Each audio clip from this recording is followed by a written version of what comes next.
Okay, tonight's the Yartzeit of the Arizal, that's number one. Okay, now we're going to learn, between today and Sunday, the dinim of Erev Tisha B'Av in greater length than we did last night. The dinim of Erev Tisha B'Av and obviously Tisha B'Av. The number one, we discussed already, there's the 3 weeks, the 9 days, and then what the Gemara talks about, Shvo Shechol Beit Tisha B'Av, the week of Tisha B'Av. But then in halacha, there's another stricter day than that. And that is Zayin of. The 7th of Av. What's worse about that day is when the Goyim went into the Beis Hamikdash and started destroying it. They started destroying the Beis Hamikdash on the 7th of Av, therefore that's even worse than the week of Tisha B'Av. And in addition to that, and Tisha B'Av, what's interesting, Tisha B'Av in the afternoon, not in the morning or at night, Tisha B'Av afternoon, they started burning the Beis Hamikdash. And the Gemara says the Beis Hamikdash burned for the rest of the 9th and the entire 10th day. So really the fire began actually Tisha B'Av in the afternoon, not before Tisha B'Av. But anyway, coming back to here, we'll talk about that later, it's relevant in later dinim. So Zayin Av is even stricter than the rest of the 9 days, even the week of Tisha B'Av. Erev Tisha B'Av is already stricter than the rest of the time. So generally speaking, Erev Tisha B'Av, it says, especially in the afternoon, but even in the morning, people shouldn't go for walking, leisurely strolls or things like that. It's the beginning of the destruction of the Beis Hamikdash. In fact, Tisha B'Av Erev Tisha B'Av, which this year is Monday, so Erev Tisha B'Av at 1 o'clock, after 1 o'clock, you're only allowed to learn those things that you learn on Tisha B'Av. That means if you learn every day, let's say Chitas, Rambam, or Daf Yomi, whatever those things that you learn, you're supposed to learn them Erev Tisha B'Av in the morning, not after 1 o'clock. Because then the aura of Tisha B'Av has already begun. Now, Erev Tisha B'Av after midday, you don't say Tachnun. Mincha Erev Tisha B'Av and Tisha B'Av itself, there's no Tachnun said. Why is there no Tachnun said? Because the Pasuk in Eicha says, Kara Lai Moyed, Hashem actually calls it the Yom Tif, a Moyed, a Chag. Why? Because when Mashiach comes, it's going to be the ultimate Chag. So therefore there's no Tachnun Erev Tisha B'Av, and there's no Tachnun on Tisha B'Av. Now, what many places do, again, depends just on the makeup of the minyanim. So, Erev Tisha B'Av in the early or the later afternoon, you eat a regular meal, a big meal, because the next day you're fasting. And then many places have an early mincha. Most places they don't have an early mincha. And then after mincha, right before the fast, or if you're davening mincha later, before mincha, before sundown, or a little while before sundown, you have what's called Seuda Hamafseket. Seuda Hamafseket literally means the meal that breaks, separates. Because after the meal, you begin the fast. Unlike Erev Yom Kippur, where you have a festive meal, the Seuda Hamafseket Erev Tisha B'Av consists of bread. Some people use a bagel because it's round. A hard-boiled egg. And you dip the bread, and many people dip also the egg, into ashes. And you sit on a low stool, like you would on Tisha B'Av. You sit on a low stool, and you eat the meal, you wash for bread, obviously, you make a motzi, you eat a hard-boiled egg. You're allowed to have, for Seuda Hamafseket, you're not allowed to eat 2 cooked foods. So basically what the meal, Seuda Hamafseket, is bread, egg in ashes, and then you can have coffee, tea, whatever you want. But that you're allowed to have is Seuda Hamafseket. Olives and tomatoes, yeah, you can have that. It's not a good idea because olives probably make you thirsty. But yeah, that you speak to the doctors and nutritionists. It's not a cooked food. Olives? No. Chassidus you're allowed to learn, but it says you should learn those in Yonim Chassidus that pertain to Tisha B'Av. There's Rishim Yisrael Tzemach Tzarek Anecha. There's a lot of Meimorim that deal with Tisha B'Av. No. Now, as far as that's the Seuda Hamafseket. So, by the way, you sit on a low stool, and if there's a few men in the house, you don't sit together, that you shouldn't make a mezumin.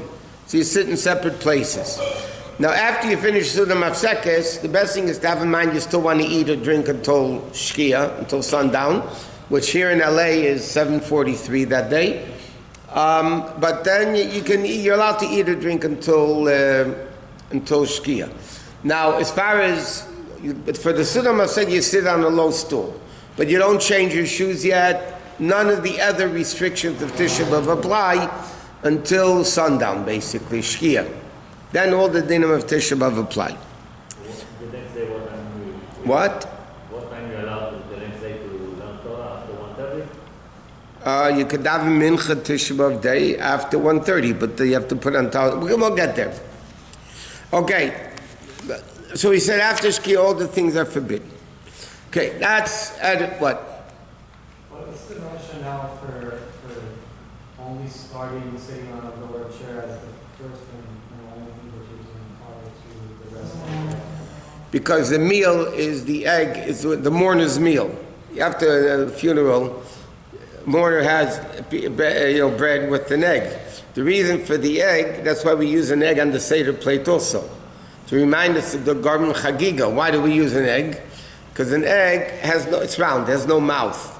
Symbolizes the circle of life. You come, you go, it's a whole circle. So that's the concept of mourning. Mourners eat eggs. The first meal after the funeral, they have to eat eggs. It's called Seuda Savra.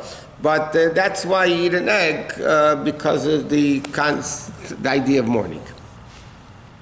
Okay, now, after Shkia, you change into non-leather shoes. You're not allowed to wear shoes that have any part of it leather. You're not allowed to wear. There's no leather whatsoever. So you take off the pareiches, many places, you take off the shulchan cover, the chazan's cover, you take all those covers off, and you get ready for Ma'ariv. Now, you daven Ma'ariv, it's a regular Ma'ariv that you daven, a regular weekday Ma'ariv. After Shemon Esrei, the chazan says Kaddish Tiskabel, Kaddish with Tiskabel, and then you sit down on the floor and you say Eicha.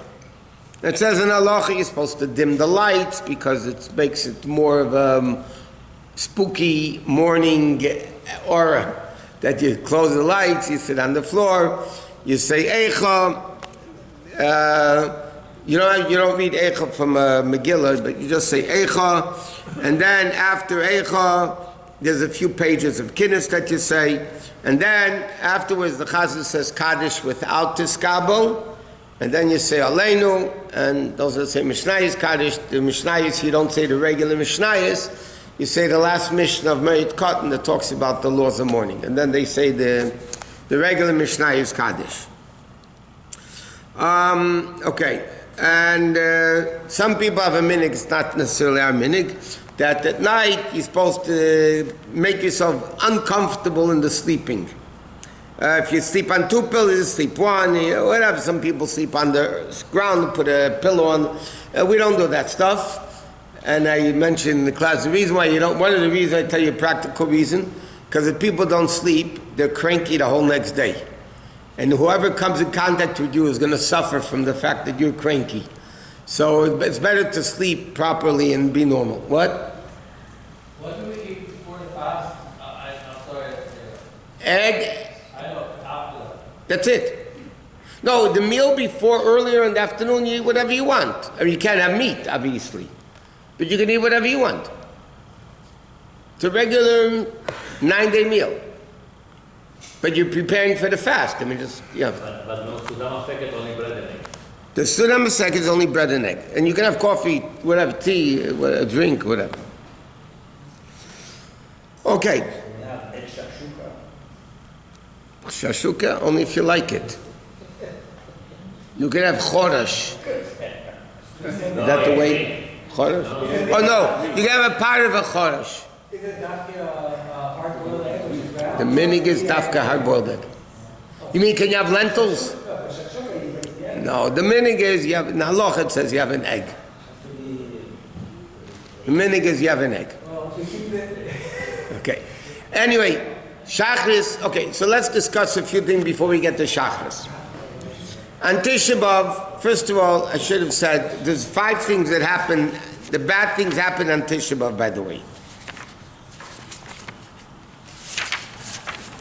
5 things happen on Tisha B'Av. That's why we celebrate Tisha B'Av. This is going back already from the Chumash. When the spies came back from their negative report about Eretz Yisrael, the Gemara says in Sait that it was Tisha B'Av, and the Jews started crying, well, we can't go into Eretz Yisrael. Hashem said, now you're crying for nothing, I'll give you what to cry for. So that was when the time of the Jews were decreed to stay in the Midbar 40 years. That happened on Tisha B'Av.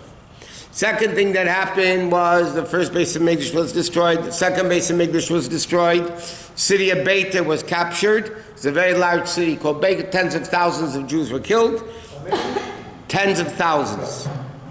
And then it says that the Rufus plowed the place of the Beis Hamikdash and the whole surrounding. So these are the 5 terrible things that happened in Tisha B'Av, and therefore it's a very serious fast. Okay, so now let's talk about before we get into davening. So it's a very serious fast. It's not as strict as Yom Kippur, but it's much stricter than all the other fasts. Pregnant women have to fast. Nursing women have to fast. If you're sick, you don't have to fast.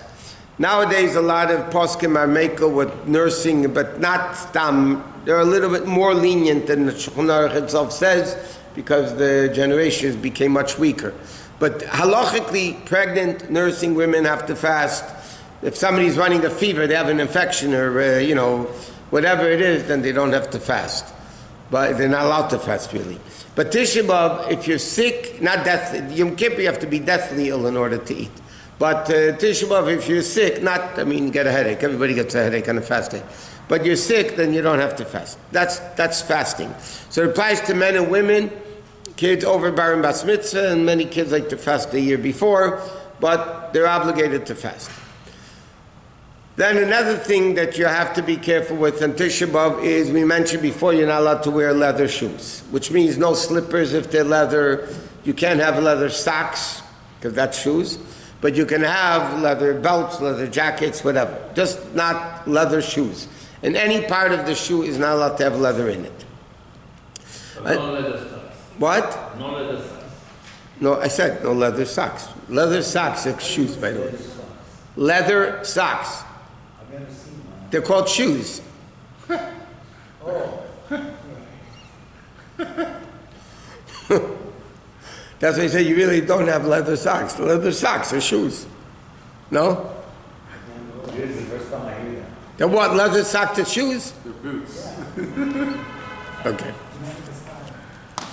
Okay, next is like this. It's also usher to wash on Tisha B'Av, just like Yom Kippur.